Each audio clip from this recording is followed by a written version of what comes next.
Hello students. आज हम लोग सेट्स पढ़ेंगे।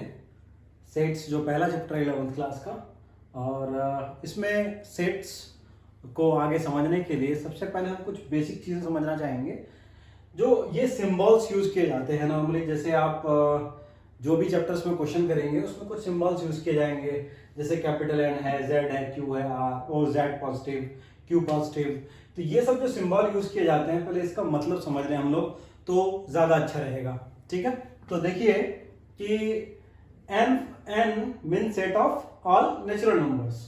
तो set of all natural numbers, obviously आप जानते हो नेचुरल नंबर्स में कौन कौन से नंबर होते हैं। जैसे 1 से स्टार्ट हो, 1 2 3 ऐसे इनफिनिट नंबर्स तक। तो ये नेचुरल नंबर्स का सेट है। उसी तरह से z मेनली रिप्रेजेंट करता है इंटीजर्स को। तो इंटीजर्स के लिए, इंटीजर्स तो आप जानते ही हो, 0 1 2 3 ये, और नेगेटिव में भी जा सकते हैं, -2 -3 ऐसे। ठीक है ना, तो ये इंटीजर्स हो गए। अब हम लोग देखेंगे सेट ऑफ रेशनल नंबर्स हैं।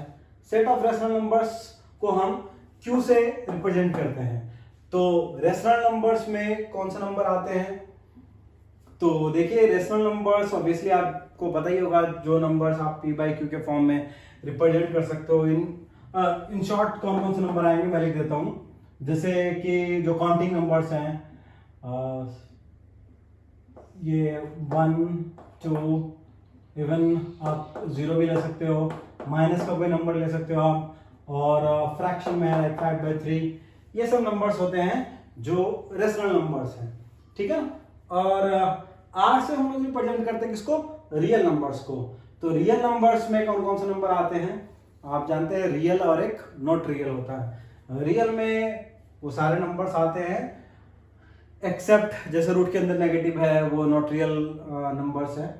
तो हम लोग रियल नंबर्स में ऑब्वियसली ये सारे नंबर्स ले सकते हैं, जैसे कि 2 है, 3 है, 0 है, या माइनस में कोई नंबर, यानी जो रेशनल है वो सारे आएंगे इसमें। ये आप जैसे आपने लिखा 2/5, या फिर रूट वाले जो नंबर हैं, √3, √5, ये सारे नंबर्स रियल नंबर्स हैं।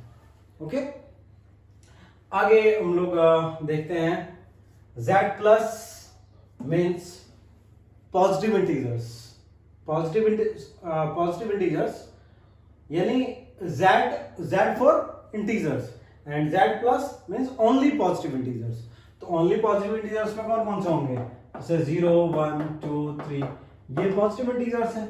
वैसे ही अगर आप q+ की बात करोगे तो सेट ऑफ क्या है, ये positive rational numbers.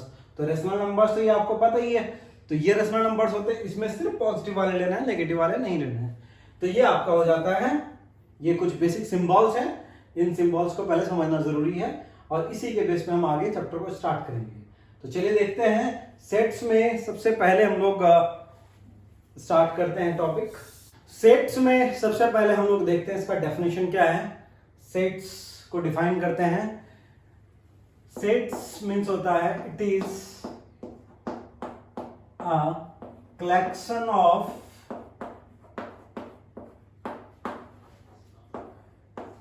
well defined objects, well defined objects।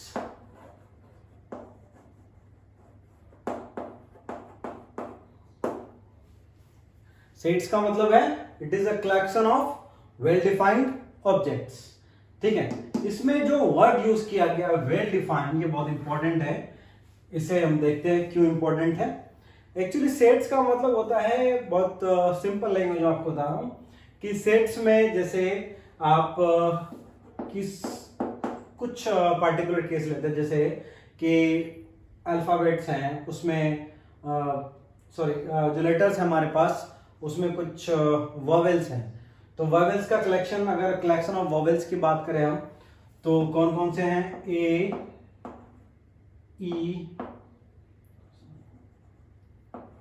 E I O you. तो ये जो वॉवेल्स का कलेक्शन है, इसको हम सिंपली सेट बोल सकते हैं, क्योंकि इसमें हमने जो वॉवेल्स हैं उनका कलेक्शन लिया हुआ है। तो ये एक सेट है। सेट का नाम मैंने दे दिया है यहाँ पे ए। ए नाम से, और लिखने का तरीका कुछ इस तरीके का होता है, ब्रैकेट में कोमास के अंदर आप इस तरीके से लिख सकते हैं, ठीक है। अब यहां पे देखिए आप कि वेल डिफाइंड ऑब्जेक्ट्स की मैं बात कर रहा था कि क्यों लिखा है मैंने, तो इसे थोड़ा डिस्कस करते हैं कि सेट, अब इस तरह के हर एक कलेक्शन, कोई भी चीज आप कलेक्ट करोगे, क्या वो सेट होगा? तो ये एक इंपॉर्टेंट पॉइंट है। तो देखिए कि जैसे अगर इस कमरे में मैं बात करूं क्या क्या चीजें हैं, तो जो भी चीजें यहाँ पे निडल मिले या फिर पेन मिले या फिर बोर्ड है या फिर जो भी चीज है, हर चीज के कलेक्शन को अगर मैं ऐसे ही कॉमा दे के लिख लूं तो वो एक सेट बन जाएगा, ठीक है ना। लेकिन अब सवाल ये है कि सेट क्या, किस केसेस को हम सेट बोल सकते हैं, किसे सेट नहीं बोलते हैं। तो देखिए यहाँ पे क्या है कि जो भी आप कलेक्शन लेंगे वो वेल डिफाइंड ऑब्जेक्ट्स होने चाहिए। वेल डिफाइंड मीन्स वो चीजें जिसमें कि डिफरेंट ओपिनियंस वाली बात नहीं होनी चाहिए। आप किसी भी कलेक्शन को ले रहे हैं उसमें डिफरेंट लोगों के डिफरेंट ओपिनियंस ना हो। जैसे मैं आपको फॉर एग्जांपल जो मैंने भी लिया है यहाँ पे कि वोवेल्स का कलेक्शन, तो वोवेल्स यही होते हैं, 5 ही होते हैं ना, चाहे आप किसी से भी पूछो हर कोई आपको वोवेल ही बताएगा। अब जिसे नहीं आता उससे पूछने की जरूरत नहीं है, वरना कुछ और ही बता दूंगा। तो जिसे आता है अगर उससे हम पूछे हैं तो वो हमें यही 5 वोवेल बताएगा, कोई और वोवेल, यानी वोवेल हमारे ओपिनियन के अकॉर्डिंग चेंज नहीं होगा। तो लेकिन बहुत सारी चीजें ऐसी है जो ओपिनियंस के अकॉर्डिंग चेंज हो जाता है। जैसे कि मैं अगर बात करूं एक सेट के बारे में बात करता हूं मैं कि 3 बेस्ट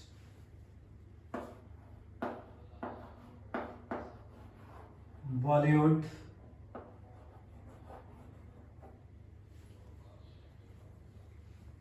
एक्टर्स,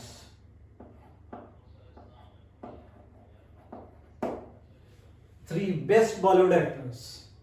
अगर मैं 3 आपको अच्छे बॉलीवुड के एक्टर की बात करूं तो इसमें सबके अपने अपने ओपिनियन होंगे।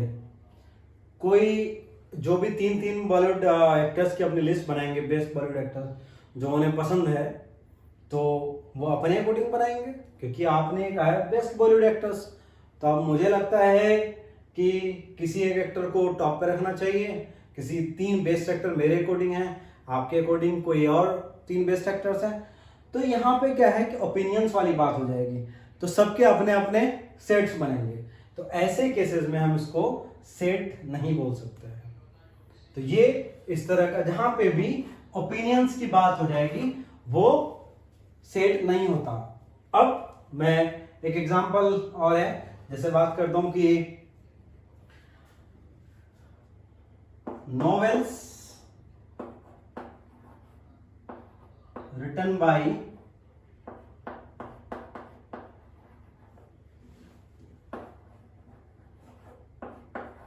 मुंशी प्रेमचंद।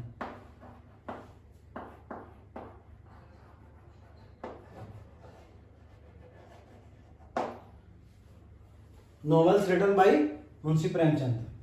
तो अगर हम प्रेमचंद जी के नॉवेल्स की बात करें तो उनके जितने भी नॉवेल्स हैं वो आप कलेक्ट करके बता सकते हैं।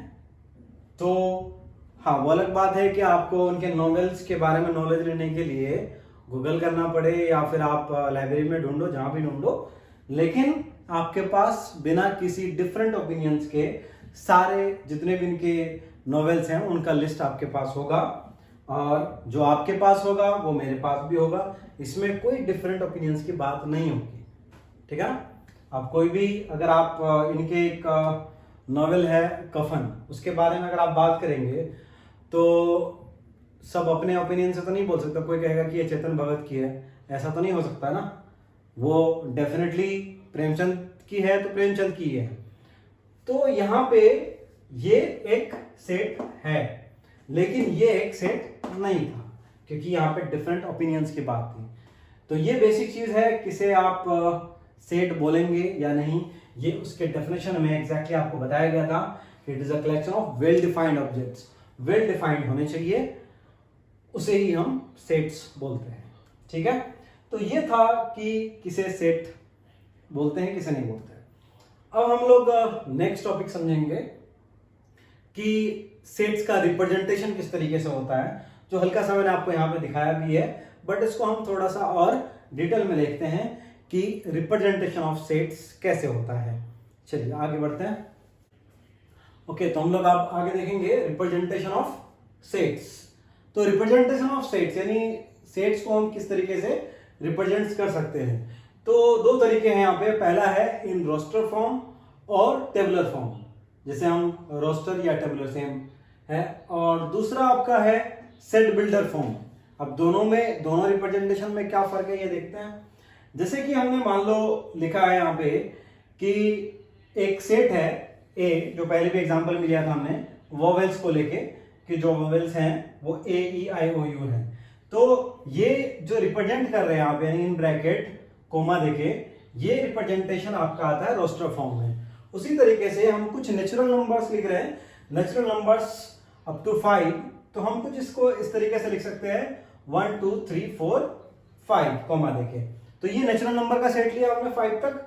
ये तरीका है आपका रिप्रेजेंटेशन का रोस्टर फॉर्म में। अब आगे देखेंगे कि अगर इन्हीं को हम टेबुलर फॉर्म में अगर लिखना चाहेंगे तो भाई कैसे लिखेंगे, चलिए देखते हैं। टेबुलर फॉर्म में यही चीज आप अगर लिखते हो, जैसे ये है ना, इसे आपको लिखना है, तो आप लिखेंगे a is equal to, okay, यहां पे हमने इसको ऐसे लिखा है a is equal to x such that x is a vowel of English alphabet, ये होता है। अब दूसरा देखते हैं हम लोग यहाँ पे, पहले लॉजिक को समझते हैं कि एग्जैक्टली है क्या डेटा, क्या कहना चाह रहा है, क्या रिप्रेजेंटेशन इसका। देखो बी में जो डेटा है वो क्या है 1 2 3 4 5, ये क्या है, नेचुरल नंबर्स हैं जो 5 तक लिखे गए। तो हम लोग इसे ऐसे लिख सकते हैं b is equal to x such that x is a natural number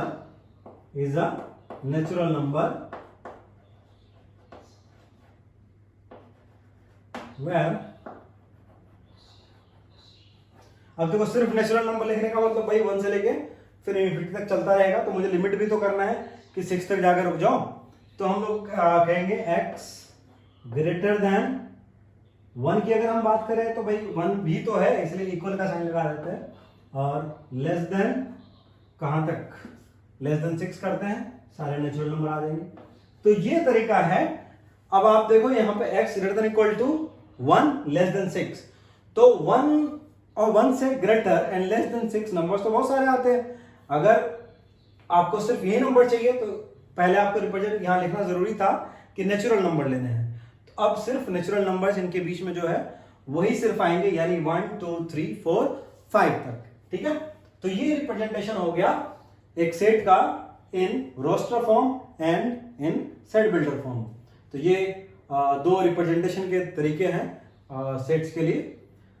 अब हम लोग आगे कुछ क्वेश्चंस देखते हैं जो इसी से रिलेटेड है। ओके, हमारे पास क्वेश्चन है write the set A is equal to 1 4 9 16 25 and so on in set builder form. तो यहाँ पे एक तो चीज हम ये देख रहे हैं कि ये जो सेट है एक इनफाइनाइट सेट है, तभी तो डैश डैश डैश आगे चल रहा है, और इसे जो आपको सेट दिया हुआ है वो ऑलरेडी रोस्टर फॉर्म में है, जो हम इससे पहले हम लोग जो पढ़ रहे थे वो रोस्टर फॉर्म में है। अब आपको उसे चेंज करना है सेट बिल्डर फॉर्म में। तो चलिए देखते हैं सेट बिल्डर फॉर्म में किस तरीके से चेंज होगा। तो मैंने पहले ही कहा था कि सेट बिल्डर फॉर्म में चेंज करने के लिए सबसे पहले हमें लॉजिक को समझना पड़ता है। ये जो नंबर्स है, नंबर में कुछ खास है, तो हमें दिख रहा है कि ये नंबर्स जो है स्क्वायर ऑफ नेचुरल नंबर्स है, जैसे 1 का स्क्वायर 1, 2 का स्क्वायर 4, 3 का स्क्वायर 9, 4 का स्क्वायर 16 एंड सो ऑन, ये चल रहा है। तो हम लॉजिक ये देख रहे हैं कि स्क्वायर ऑफ नेचुरल नंबर्स की बात कर रहे हैं। तो बस उसी चीज को आप लैंग्वेज में लिखो, कुछ इस तरह से लिखेंगे इन सेट बिल्डर फॉर्म। देखिए सॉल्यूशन इसका a इज इक्वल टू, फिर वही x such that x is a square of a natural number x is that x is square of a natural number। बहुत सिंपल। अब इसे कुछ लोग थोड़ा एक अलग तरीके से भी लिखते हैं, जिसमें लिखने का तरीका देखो ऐसे होता है a is equal to x such that x is equal to क्या करते हैं, किसी वेरिएबल के इक्वल कर लेते हैं। जैसे कि हम लोग इसे n स्क्वायर लिख लेते हैं। n जैसे अब आप x की मान लो कि यहाँ पे क्या डिफाइन कर रहे हैं, x such that x is equal to n square. Like n की वैल्यू कोई 1 पुट कर रहा है तो 1 का स्क्वायर क्या होगा 1, कोई 2 पुट कर रहा है यहाँ पे क्या मिलेगा 4, कोई 3 पुट कर रहा है 9। तो इस तरीके से भी हो सकता है। लेकिन मैं बोल रहा हूं आपको 1 2 3 पुट करो, कोई बोलेगा मैं 1/2 पुट करूंगा तो ये बताना जरूरी है भाई कि यहाँ पे नेचुरल नंबर्स की पुट करो। तो आगे आपको ये डिफाइन करना पड़ेगा कि where n belongs to capital N। ये तो आपको पहले ही बताया था कि सिंबल n कैपिटल N किसका है, नेचुरल नंबर का। तो अब हो गया ना कि आप यहां पे n यानी सिर्फ नेचुरल नंबर्स ही पुट करने हैं, तो इससे आप को फिर वही वैल्यूज मिलना है। तो आपने उस सेट को अब सेट बिल्डर फॉर्म में चेंज कर दिया है। ओके, क्लियर है? एक और एग्जांपल देखते हैं इसी तरह से। हाँ, तो हमारा नेक्स्ट क्वेश्चन है write the set A is equal to, इसमें जो एलिमेंट्स हैं 1/2 2/3 3/4 4/5 5/6 and 6/7 in the set builder form. यानी इस सेट को हमें अब सेट बिल्डर फॉर्म में चेंज करना है। मैं अभी आपको एग्जांपल सिर्फ रोस्टर टू सेट बिल्डर करा रहा हूं क्योंकि ये ज्यादा मुश्किल होता है। बाकी सेट बिल्डर टू रोस्टर तो आपको भी समझ में अब आ रहा होगा कि बहुत इजी है। तो चलिए देखते हैं अभी इसके आंसर किस तरीके से हो सकता है। देखिए, इस सेट में हमें पहले लॉजिक ढूंढना पड़ेगा। आप एक एलिमेंट को, जो एक एलिमेंट है, इसके न्यूमरेटर और डिनोमिनेटर दोनों को ऑब्जर्व करने की कोशिश करो। अब ये देखो, यहां पे 1 है तो यहां पे क्या है 2 है, यहां पे 2 है तो यहां पे 3 है, यहां 3 है तो यहां पे 4 है। ठीक है, तो हम ये देख रहे हैं कि जो न्यूमरेटर में जो वैल्यू है डिनोमिनेटर में उससे एक ज्यादा है। आपको दूसरे से कंपेयर करने की जरूरत नहीं है, क्योंकि अगर एक का लॉजिक आप अगर ढूंढ लेते हैं तो दूसरा तो उसी के अकॉर्डिंग आना है। तो आप एक एलिमेंट को समझने की कोशिश करिए पहले। इसमें लॉजिक ये है कि जो न्यूमरेटर में वैल्यू है डिनोमिनेटर उससे एक ज्यादा है। तो हम लोग कुछ इसको इस तरीके से लिख सकते हैं। लॉजिक देखिए जरा कि a is equal to x such that x is equal to, मैं फॉर्मूला टाइप से लिख लेता हूं उसको, कि जो वैल्यू ऊपर है मैं उसे n लेट किया हमने, तो ऑब्वियस है कि नीचे क्या हो जाएगा n+1, क्योंकि डिनोमिनेटर क्या है 1 मोर देन न्यूमरेटर। तो आप क्या करेंगे n/n+1। यहां पे फिर एक चीज लिमिट करना है कि भाई बात यहां पे सिर्फ नेचुरल नंबर्स में हो रही है, तो हम यहां पे n को डिफाइन कर देंगे कि वेयर n बिलोंग्स टू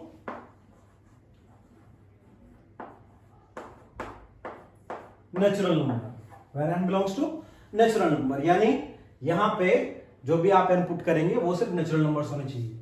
अब आप खुद चेक करके देखिए, जैसे आप यहां पे n की वैल्यू 1 पुट करोगे तो नीचे n 1+1 क्या हो जाएगा 2।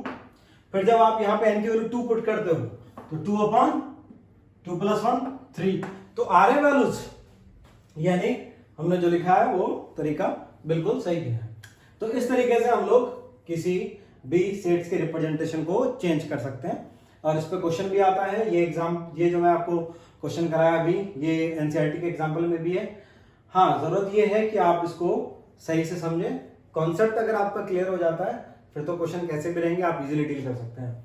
ओके, ठीक है, तो हम लोग अब ये फर्स्ट एक्सरसाइज के कुछ कॉन्सेप्ट थे। अब नेक्स्ट एक्सरसाइज की बात करेंगे हम लोग नेक्स्ट क्लास में। Okay, thank you. Okay, thank you so much.